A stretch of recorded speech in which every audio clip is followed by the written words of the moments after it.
नमस्कार।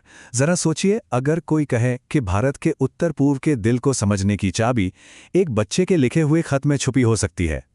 आज हम रूपम नाम के एक लड़के के साथ गुवाहाटी के सफ़र पर निकलने वाले हैं और उसकी आंखों से हम वो चीज़ें देखेंगे जो अक्सर नज़र नहीं आती।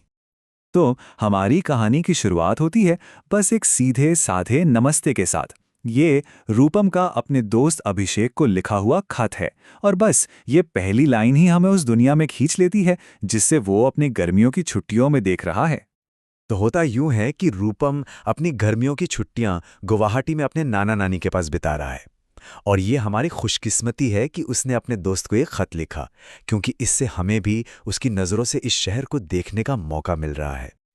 और रूपम ने गुवाहाटी को क्या खूब बयां किया है। पूर्वोत्तर का प्रवेश द्वार। ये सिर्फ एक शहर नहीं है, ये तो शक्तिशाली ब्रह्मपुत्र नदी के किनारे बसा एक जीता जागता हलचल भरा शहर है। एक तरह से ये भारत के कुछ सबसे खूबसूरत नज़ारों का शुरुआती पॉइंट है। तो भाई, रूपम की पहली बड़ी खोज क्या थी? वो थी इस शहर के बीच से बहने वाली विशाल नदी ब्रह्मपुत्र के बारे में।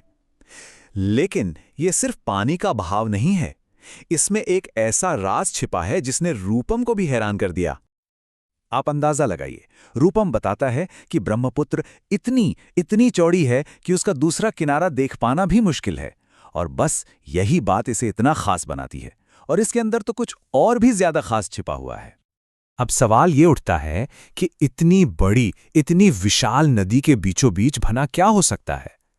खैर, रूपम का खत हमें इसका जवाब देता है। जी हां, जवाब है एक पूरा का पूरा द्वीप। नाम है माजुली। ये भारत का सबसे बड़ा नदी द्वीप है जो ब्रह्मपुत्र के ताकतवर बहाव के ठीक बीच में बसा हुआ है। जरा कल्पना कीजिए, एक पूरी दुनिया जो चारों तरफ से पानी से घिरी हो। पर रुकिए, माजुली सिर्फ जमीन का एक टुकड़ा भर नहीं है, ये तो संस्कृति का एक जीता जागता केंद्र है। रूपम ने वहां सत्र कहे जाने वाले मशहूर वैष्णव मठ देखे और वहीं उसने सत्रिया नृत्य की खूबसूरती को भी महसूस किया। ये भारत के 8 शास्त्रीय नृत्यों में से एक है और इसकी जड़ें यहीं से जुड़ी हैं। अच्छा, तो नदी की खोज तो हो गई। इसके बाद रूपम का सफर उसे गुवाहाटी की पवित्र पहाड़ियों की तरफ ले गया, जहां उसने 2 बहुत ही जरूरी मंदिरों के बारे में अपने खत में लिखा है। तो यहां उसने 2 मंदिरों के बारे में बताया है। एक है मशहूर कामाख्या देवी मंदिर जो नीलाचल पहाड़ी के ऊपर है और जहां पूरे भारत से लोग दर्शन करने आते हैं। और दूसरा है शांत उमानंद मंदिर जो नदी के बीच एक द्वीप पर है। वहां जाने के लिए पहले नाव लेनी पड़ती है और फिर थोड़ी चढ़ाई करनी होती है। लेकिन जानते हैं, रूपम की ये यात्रा सिर्फ घूमने फिरने तक ही सीमित नहीं थी। उसे अपनी नानी से कुछ ऐसी सीख भी मिली जो शायद जिंदगी भर उसके साथ रहेगी। और ये सलाह उसे यूं ही टहलते टहलते मिली। उसकी नानी ने उसे एक बहुत ही सरल लेकिन उतनी ही गहरी बात बताई। स्वस्थ तन में ही स्वस्थ मन रहता है ना? कितनी सच्ची और समय से परे सलाह। और ये कोई किताबी बात नहीं थी। नानी ने उसे याद दिलाया कि देखो बेटा, सेहतमंद रहने के लिए पढ़ना जितना जरूरी है ना, उतना ही जरूरी खेलना कूदना भी है। सब कुछ संतुलन पे टिका है।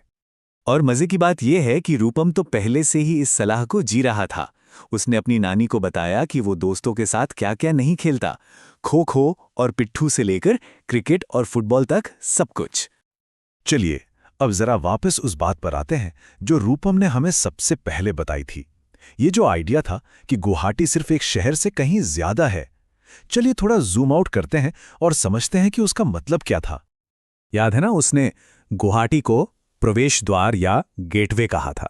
तो ये सिर्फ शहर की बात नहीं थी, ये एक पूरे के पूरे इलाके का शुरुआती पॉइंट है।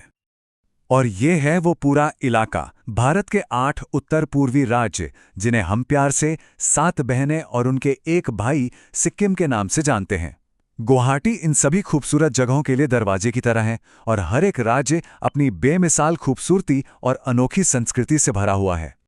तो देखा आपने, रूपम के एक छोटे से खत ने हमें कहां से कहां पहुंचा दिया। भूगोल, संस्कृति और जिंदगी की सीख, सब कुछ मिल गया। ये बात सोचने पर मजबूर करती है ना, कि ना जाने हमारे आसपास ऐसी कितनी कहानियां छिपी हैं जो बस खोजे जाने का इंतजार कर रही हैं, शायद बस एक बातचीत या एक खत की दूरी पर।